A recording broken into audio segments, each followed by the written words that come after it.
Okay, today we're going to do a landscape, and it's of this old barn in Kerrville, Texas. What I've done is I toned the canvas with a burnt sienna. You can see it back in here. Squint down and just block in the dark areas. There's a lot of shadow areas in here. This is not quite as, it's not your darkest dark or anything, but I had it all dark. I went in and wiped out approximately the shapes that I'm going to be using, trying to find the right composition. And then I have I used this shadow area here as a directional line. So which leads you into the focal point. There's a gate or a fence kind of in some of these areas. I may or may not put that in. I'm not sure yet. Okay, let's get started. On the reference photo, I'm not showing as much sky as there is in the photo.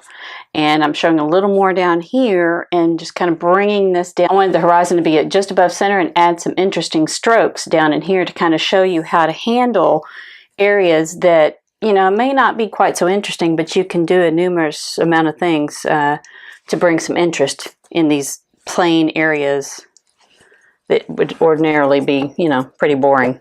When I masked this in, I went ahead and used some sap green for some of these areas that I knew were going to be a dark green for the trees.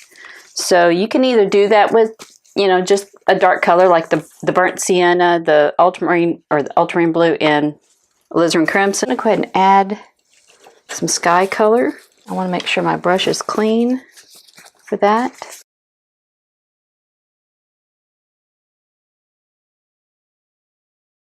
Now also remember, when you put in the sky, the topper portions of the sky are going to be a little bit darker. Now, they don't have to be noticeably darker, but they are going to be a little darker.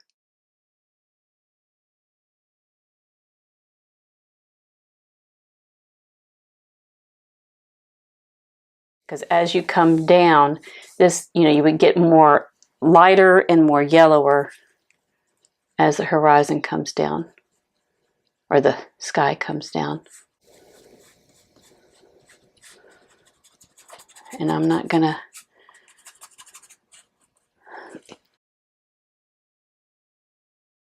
And I don't want this to just be, completely perfect on the sky. I'm making this a painterly look to it.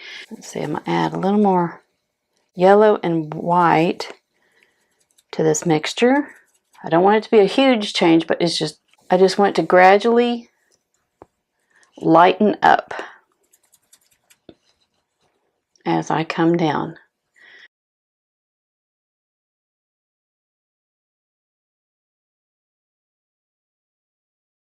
You have freedom to put different things up in there.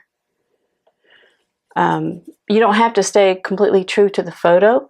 You don't want to get too much out of characteristic for what's going on as far as the coloring going on in your subject matter. Because if I put just a bright sunny sky up there and then my subject matter is, it's portraying an overcast day, then it's not going to make sense. Or vice versa. So you got to pay attention to that, but you have freedom to move a cloud around. I don't stay true to my photos because I want to change this up. Like I said, I've painted this a few times.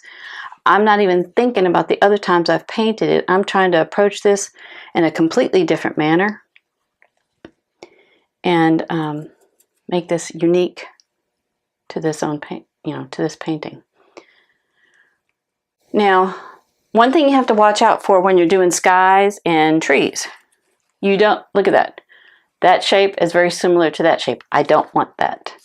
That shape is very similar to that shape. I don't want that. So I need to go back in and change it up just a bit.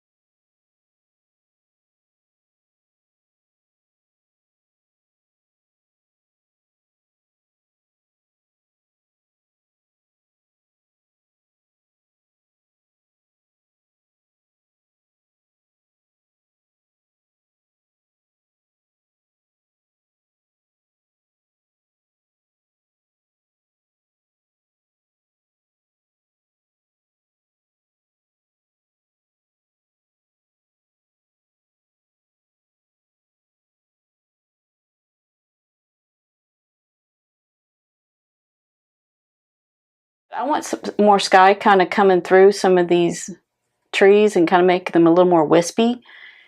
And I'm going to tone that down just a bit, not have it quite so dark. And it'll be more evident once we move along here. Because that makes that look like, that pushes those trees back just a little bit into the background. And let's see, I may do that a little bit in this area. And as trees go up, the tops of them usually are not quite as dark as this part of them because they thin out and they have more light coming through them. Sometimes more light is hitting the tops of them. So pay attention when you look at your subject matter, or if you're out plein air painting. You know, make those little observations, and it will help you so much when you're painting to pick up on those kinds of things. That's what makes a painting really unique and stunning. Make sure you have a clean brush, because I'm going to do the darkest darks in the trees now. And when you're doing trees, they're not necessarily just green. You want to have variations of green. You could add some blue, some browns, which is actually brown is a red. So I'm going to, let's see. I know this area here is white. I think there was a trailer or something back in there, but I don't like that white there. So I'm going to add some darks in that area. And I want them to be pure transparent. I don't want any opaque colors to be poking through or to dilute or pollute that color. So I want, and then even up underneath here. This right here is going to be one of your sharpest edges, because that's the focal point right there. I'm going to add more blue to that. I don't want it to be so green up in there, even though it may have it. Okay, let's see. And I think it needs to come a little higher. Now you could do this with a palette knife, but I like doing this with a sharp edge on my brush.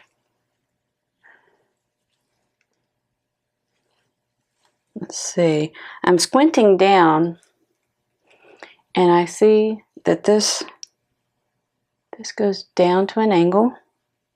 It's going along the side of that, and then there's sun poking through, but it's shaded back in there. It comes down and up and through there. I don't know if I'm going to put all of that stuff that's up underneath there or not. I could, possibly, I don't know yet. All right, so that's kind of the shape that I'm seeing whenever I squint down. There's a window over here, and I'm taking what was left on here from this. I'm not reloading my brush. I'm just going to go down and put that little window there. Okay.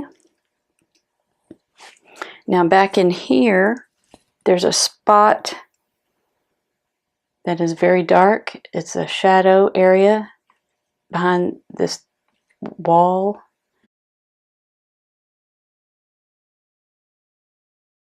Now on barns, you can, you know, when you're doing any type of perspective, your vertical lines are always going to be plumb, which means they're straight up and down. On barns, not necessarily, because some of them are so old and they are crooked, they're leaning, they're doing all kinds of things. Now, sometimes that translates okay into a painting and sometimes it doesn't. That's going to be up to you. I have done some before where it's completely leaning like I portrayed it to be, and it just looked like I just couldn't, you know, draw straight or make a straight line. So I made the decision to take it out and make it plumb. That's up to you.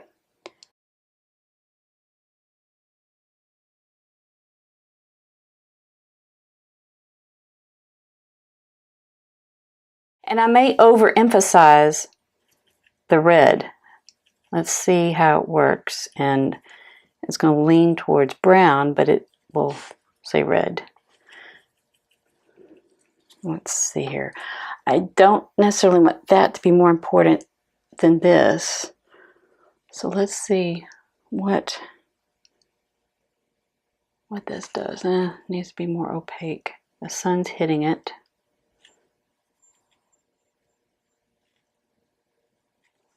Let's see here. And just pretend that those posts are not there. We will put those in a little bit later. We got to get all this in first.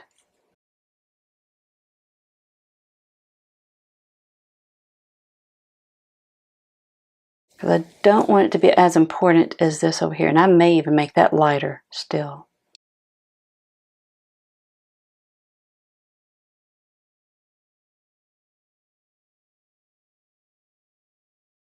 I'm going to go back in and take some of it out because some of it is, you know, it's weathered and grayed, and I'm going to go up with it like that and see how that works for me. Probably add some gray to it though. Let's see. Add a little blue. Let's see what that looks like.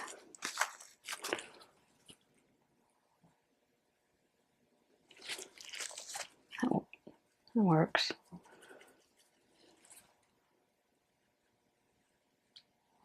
It's kind of look like a door back over in here. Okay, and you don't have to spell it out. You know, that right there kind of says door. I'm gonna make a gray over here out of all this.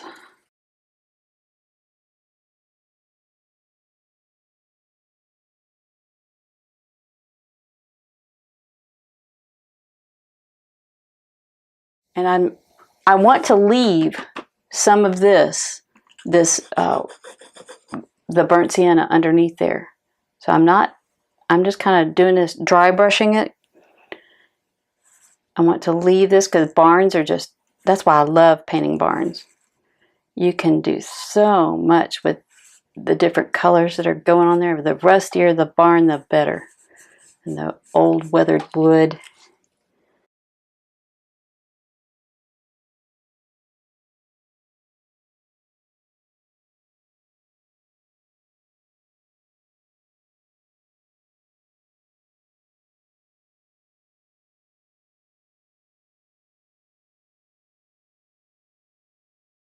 I'm going to take a little bit darker variation of that color.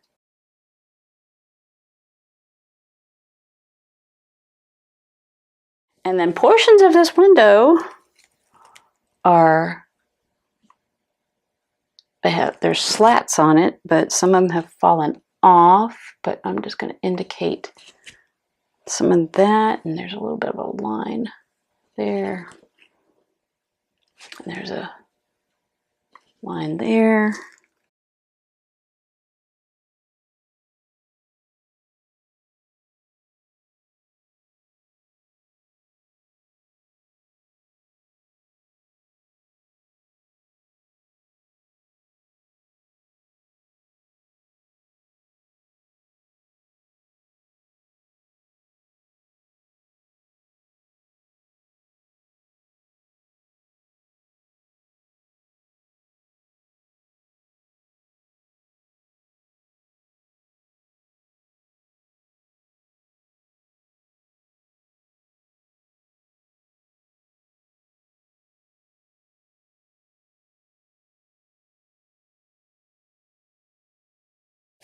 Okay, I'm going to put this color in with the palette knife.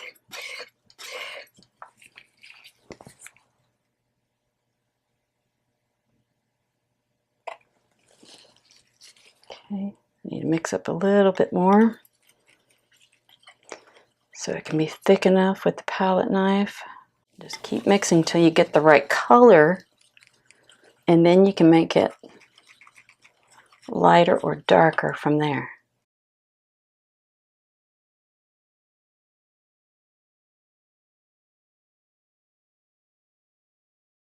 And then I'm going to load it on this side to go back in and grab this sharp edge here. There we go. Just what I wanted. I'll grab this dark color over here.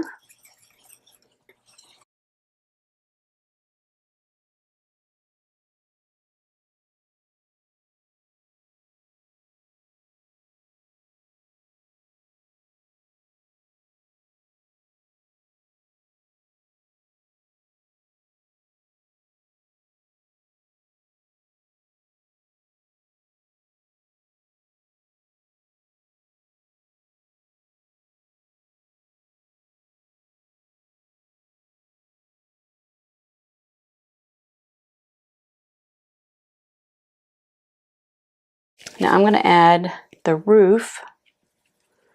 It's a rusty tin roof, but it has, it's darker because the sun's not, it's hitting it, but it's at an angle to us. So it's a little darker. So this will be some of that red coming in to harmonize the painting. So we don't want to overdo it here.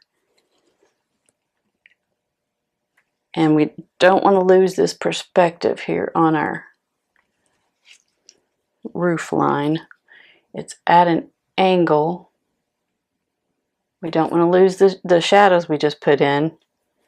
I mean, we can go back and put those in, but it's best if we don't lose it to begin with.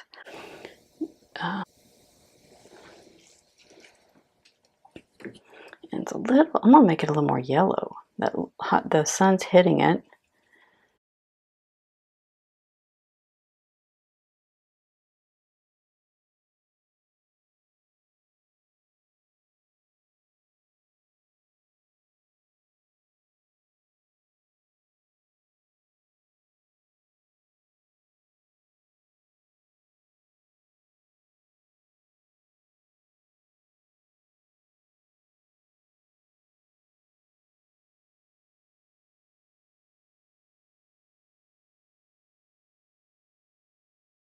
Okay, so now I'm gonna do, there's a side of the barn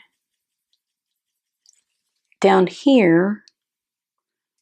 That red wall is there, it ends there, and there's a little bit poking out over here that the sun is hitting just a bit.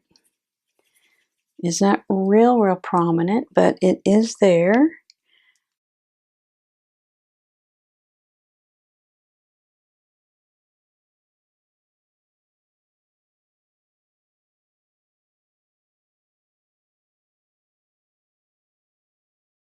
Okay, and then there's a little bit of gray coming up from the bottom. It weathers. And that's another thing. A lot of times things weather more towards the bottom of something than they do the top, because all the dirt and stuff that splashes up from the ground. So keep things like that in mind. I'm going to make that really dark from that overhang and make sure that's in there, and show that that is an area that runs, in a different plane. And I'm going to adjust this shadow here. Bring that down some more. There's a little green bench underneath there. I think that's kind of neat because you got the red going on, and let's make it a faded, let's cool it down a little bit, a faded green little bench outside. That kind of goes well with the red. It's the complementary color.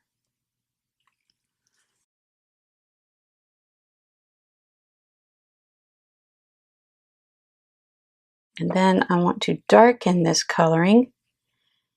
I'm going to darken it with the blue somewhat, and actually a little alizarin.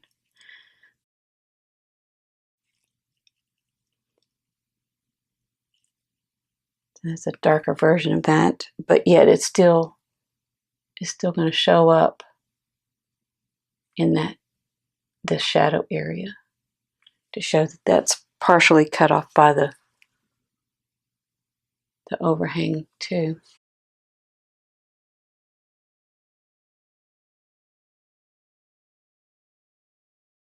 Okay, I'm going to pick up some of these colors. I'm going to make a color, making a little bit lighter color, gray. I'm going to add the trim to the edge of the roof line.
And let's see, it's just very abstract, arbitrary. The edge of this barn here. Let's see.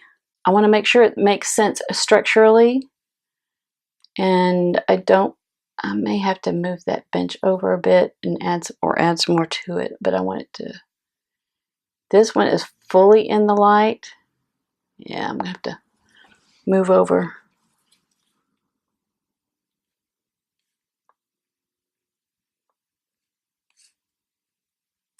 I'm gonna have the bench come out over here on this side because it cut it off, and I don't want that to do that. Now remember, this is a shadow from this roof line right here. So these poles that are here also have a shadow on them, so don't start them all the way, up here underneath the roof. You don't see them until this area right in here. Put another one in just to keep it in thirds.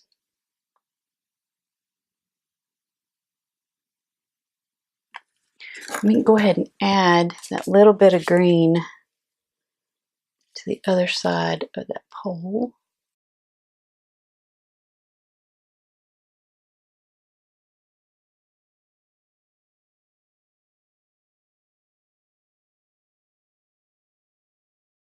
Add some darkness over here.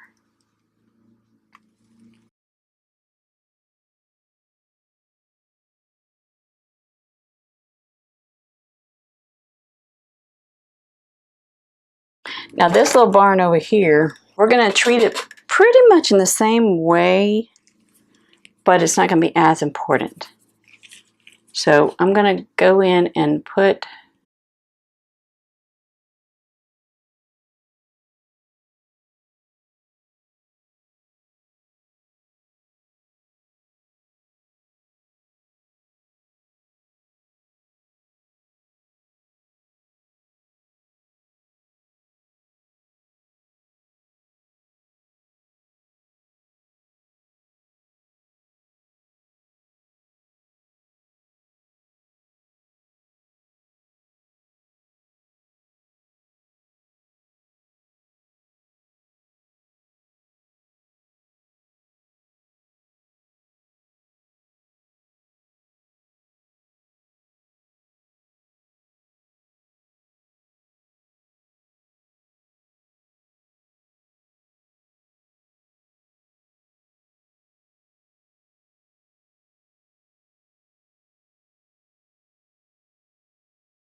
Okay, now this, the ground here, I want to add a little bit more color in the ground than it has right now.